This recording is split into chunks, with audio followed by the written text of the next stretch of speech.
We just got a new blog post and possibly the biggest Hytale news in years. An updated website, an official Discord, and information on when early access will be happening. First, the blog post goes into the acquisition. On June 23rd, 2025, as most Hytale fans dread, the notorious blog post, A Difficult Update About Hytale, was dropped. This blog post went into the winding down of Hytale's development and Hypixel studios as a whole. The new blog post states, "When we saw the community's reaction, we knew we had to act. Although we hadn't been involved with Hytale since 2020, Hytale and its community have always been something we cherished." The Hytale team made an offer to Riot despite not knowing the current state of the project and negotiate a deal. They then hired 30 developers to rebuild the game's original vision in the legacy engine.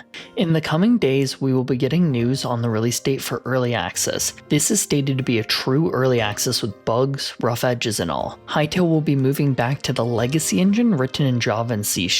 They mentioned this is because the new C++ engine that has been in development for around 3 years would take another 2 years to get into early access.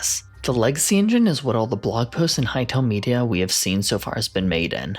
Official minigames will not be available at the launch of early access. Minigames for me are an important part of Hypixel and Hytale's identity, but luckily they've been mentioned as a big part of Hytale's original vision. Minigames will get their own dedicated team once the core of Hytale is stable to build upon. In the meantime, the community will be given the modding tools and server software to make their own minigames.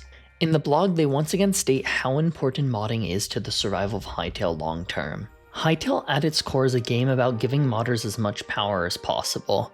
They gave us a list of expectations, notable things being, it is possible to mod almost everything content and server side. They're going to try to allow users to make impressive things with limited technical knowledge. Within several months, when they are legally ready, they will provide access to the server source code, and many other exciting promises that you can see on screen right now. This is the spark that first got me interested in Hytale, and I'm glad to see it once again talked about after so long. Overall, this is a very in-depth blog post, and I highly recommend you check it out. Now that Hytale is saved, I'm going to be moving into more specific content instead of just general acquisition news. I'm very hopeful for Hytale, and I hope people will give it time and space to grow.